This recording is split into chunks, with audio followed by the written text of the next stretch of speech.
नमस्कार साथियों, मैं Narendra Rathore government PG college Jaitaran द्वारा संचालित ई क्लास में आपका स्वागत करता हूं। आज हम बिजोलिया किसान आंदोलन के बारे में अध्ययन करेंगे। यह टॉपिक जयनारायण व्यास विश्वविद्यालय जोधपुर द्वारा संचालित एमए फाइनल ईयर हिस्ट्री तथा बीए फाइनल ईयर हिस्ट्री के छात्रों के लिए जहां उपयोगी है, वहीं प्रतियोगिता परीक्षाओं की तैयारी कर रहे छात्रों के लिए भी उपयोगी होगा। जैसा कि आप जानते हैं कि राजस्थान के किसान आंदोलनों में बिजोलिया किसान आंदोलन सर्वाधिक महत्वपूर्ण किसान आंदोलन माना जाता है। इस आंदोलन के अध्ययन के अंतर्गत हमने इसको 4 भागों में विभाजित किया है। प्रथम भाग में हम बिजोलिया की भौगोलिक और ऐतिहासिक पृष्ठभूमि तथा उसके कारणों का अध्ययन करेंगे तथा बाकी के 3 भागों में बिजोलिया किसान आंदोलन के विकास का क्रमबद्ध अध्ययन करेंगे। जहां तक बिजोलिया किसान आंदोलन की पृष्ठभूमि का प्रश्न है, आप जानते हैं कि बिजोलिया वर्तमान में राजस्थान के भीलवाड़ा जिले में स्थित है।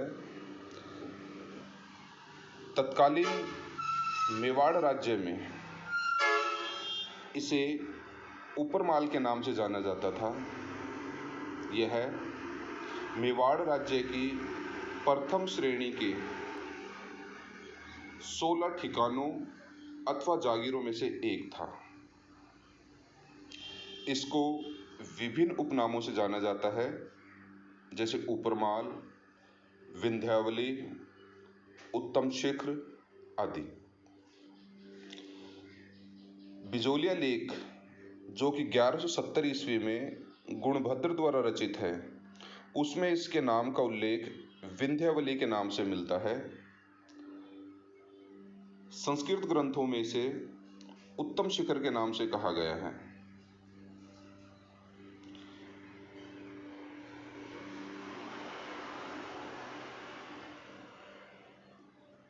बिजोलिया के ऊपरमाल के कहने का प्रमुख कारण ये है कि ऊपरमाल शब्द 2 शब्दों से मिलकर बना है। ऊपर अर्थात पहाड़ी भाग ऊंचा और माल अर्थात असिंचित भूमि। जहां तक इसकी भौगोलिक पृष्ठभूमि का प्रश्न है, मानचित्र से स्पष्ट होता है कि बिजोलिया के उत्तर पश्चिम में मेवाड़ का खालसा राज्य था, जबकि इसके उत्तर पूर्व में बूंदी और कोटा के राज्य थे। दक्षिण में ग्वालियर का राज्य स्थित था। इस विशिष्ट भौगोलिक परिस्थिति का बिजोलिया के किसानों को बहुत फायदा मिला, क्योंकि यहाँ के किसान समय समय पर बड़ी सुगमता से पड़ोसी सीमावर्ती राज्यों में पलायन कर सकते थे। बिजोलिया का क्षेत्रफल लगभग 100 वर्ग मील था। 1891 की जनसंख्या के अनुसार यहाँ की जनसंख्या लगभग 12,000 थी, जबकि 1931 की जनगणना के अनुसार यहाँ की जनसंख्या लगभग 15,000 थी। यहाँ पर रहने वाले किसानों में मुख्यतः धाकड़ जाति के किसान थे।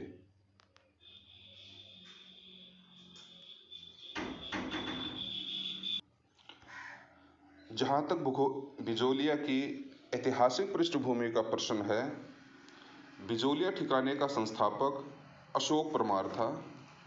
वह मूलतः गजनेर ठिकाने का शासक था, जो कि बयाना के पास भरतपुर में था। 1527 ईस्वी के खानवा के युद्ध में महाराणा संग्राम सिंह की सहायता करने के एवज में महाराणा संग्राम सिंह द्वारा उसे ऊपरमाल की जागीर प्रदान की गई थी। यह ठिकाना परमार वंश के राजपूतों से संबंधित था, जो कि मालवा के परमार वंश से संबंधित थे। बिजोलिया के सामंतों की उपाधि राव थी।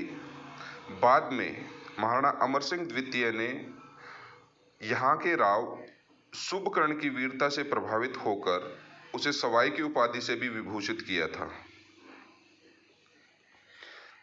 प्रारंभ में बिजोलिया के जागीरदारों तथा यहाँ के किसानों की आपसी संबंध बहुत ही सौहार्दपूर्ण और मधुर थे। यहाँ के शासक राव केशव दास के समय मराठों ने बिजोलिया ठिकाने पर अधिकार कर लिया था, किंतु जब राव निराश होकर किसी अन्य प्रदेश में जाकर बसने की सोच रहे थे, तब बिजोलिया पट्टे के किसानों ने उनसे एक बार फिर इस प्रदेश को मराठों से मुक्त कराने का आग्रह किया तथा राव केशव दास की जन व धन से सहायता की।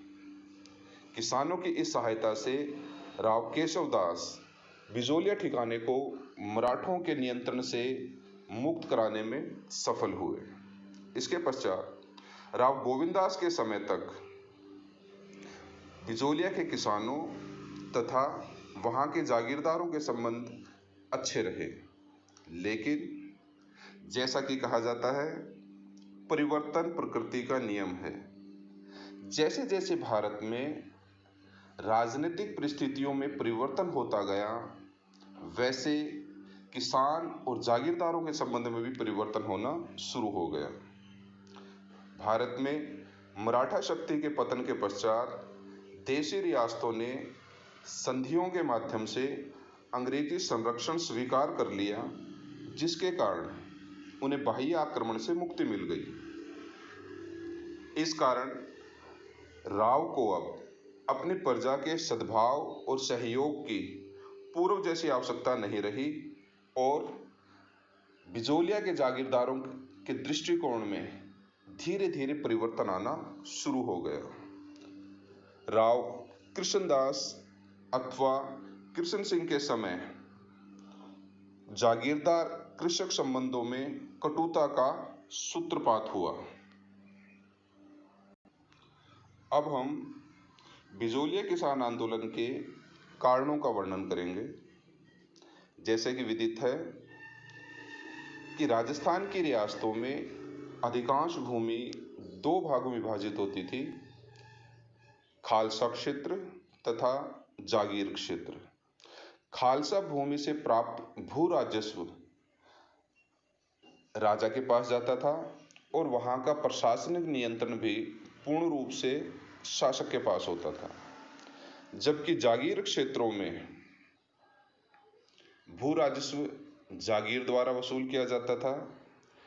यद्यपि जागीरदार शासक के अधीन होता था, किंतु उसे इतनी प्रशासनिक शक्तियां व अधिकार प्राप्त थे कि वह एक स्वतंत्र शासक की भांति प्रशासन को संचालित करता था।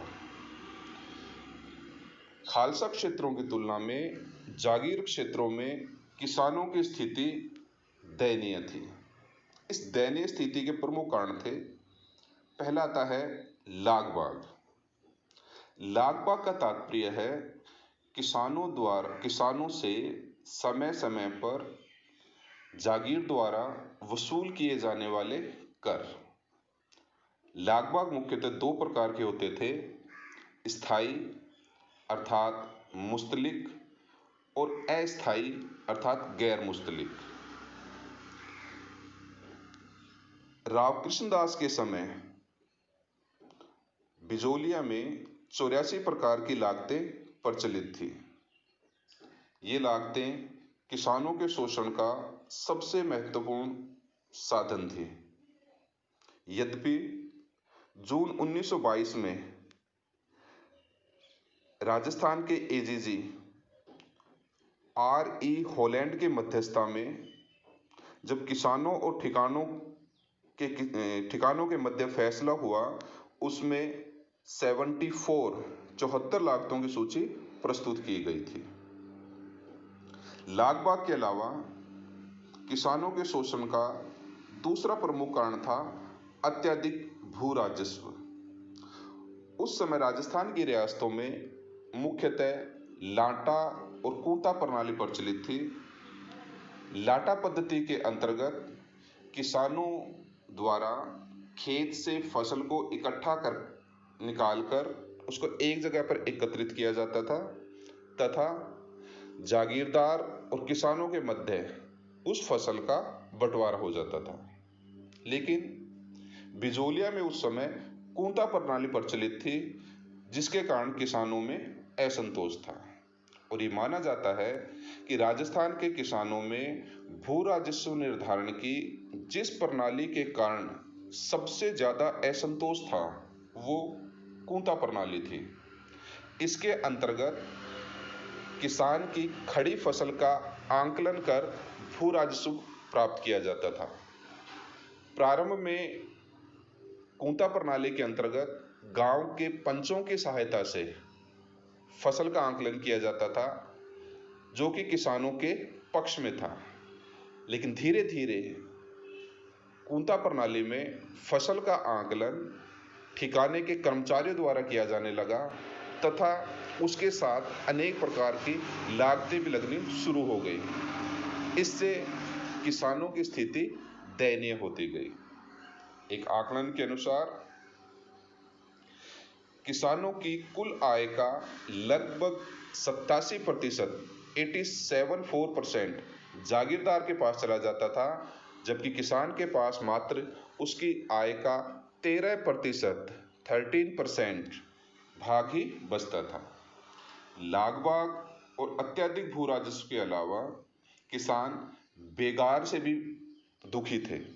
बेगार के अंतर्गत किसानों को बिना मजदूरी दिए अथवा नामात्र की मजदूरी से कार्य करवाकर उनका शोषण किया जाता था।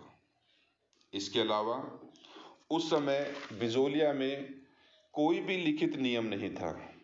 जागीरदारों को न्यायिक, प्रशासनिक और राजस्व संबंधी समस्त अधिकार प्राप्त थे। इन अधिकारों के कारण जागीरदार किसानों का अत्यधिक शोषण करते थे। जागीरदार द्वारा किसानों से भू राजस्व नकद के रूप में प्राप्त किया जाता था।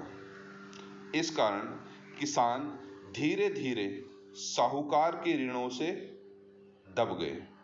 साहूकार और किसान के मध्य झगड़े में सामान्यतः साहूकार का पक्ष जिम्मेदार लिया करता था, जिसके कारण किसानों में असंतोष उत्पन्न हो रहा था। जब इस दयनीय आर्थिक स्थिति की तुलना किसानों ने अपने पड़ोस में रहने वाली रियासतों व खालसा क्षेत्रों में प्रचलित भू राजस्व प्रणाली व लागबाग से की, तो वे अनुभव करने लगे कि वहां के किसानों की स्थिति उनकी तुलना में अच्छी है। इस कारण सर्वप्रथम बिजोलिया किसान ठिकाने के किसानों में अनुचित लागबाग व बेगार के विरुद्ध भावना जागृत हुई और उन्होंने आंदोलन शुरू किया। बिजोलिया किसान आंदोलन राजस्थान का प्रथम व्यापक संगठित अहिंसात्मक आंदोलन था। यह आंदोलन दीर्घ काल तक 1897 ईस्वी 1897 से 1915 ईस्वी 1950 तक प्रथम चरण में चला। द्वितीय चरण में 1916 से 1923 ईस्वी तक चला तथा तृतीय चरण में 1929 से 1941 तक ये चला। इस प्रकार इस विस्तृत आंदोलन को हम 3 भागों में बांट सकते हैं। जहां तक हमने इस आंदोलन का अध्ययन किया है, कुछ प्रश्न ऐसे हैं जिन्हें परीक्षा के दृष्टिकोण से भी तैयार किया जा सकता है। जैसे मेवाड़ रियासत में बिजोलिया को किस नाम से जाना जाता था? बिजोलिया ठिकाने का संस्थापक कौन था? बिजोलिया ठिकाने में किस वंश के राजपूतों का शासन था? बिजोलिया के जागीरदार को सामान्यतः किस उपाधि से संबोधित किया जाता था? बिजोलिया में किस जाति के किसानों की संख्या सर्वाधिक थी? बिजोलिया के किस जागीरदार ने बिजोलिया ठिकाने को मराठों से मुक्त करवाया था? बिजोलिया के किस जागीरदार के समय जागीरदार कृषक संबंधों में कटुता का सूत्रपात हुआ? रावकृष्ण सिंह के समय बिजोलिया के किसानों से कितनी लागतें वसूल की जाती थी? बिजोलिया ठिकाने में किसानों में सर्वाधिक असंतोष किस शासन प्रणाली को लेकर था? तथा राजस्थान का प्रथम किसान आंदोलन किसे कहा जाता है? आगे के अध्याय में हम बिजोलिया किसान आंदोलन के प्रथम चरण के बारे में अध्ययन करेंगे। धन्यवाद।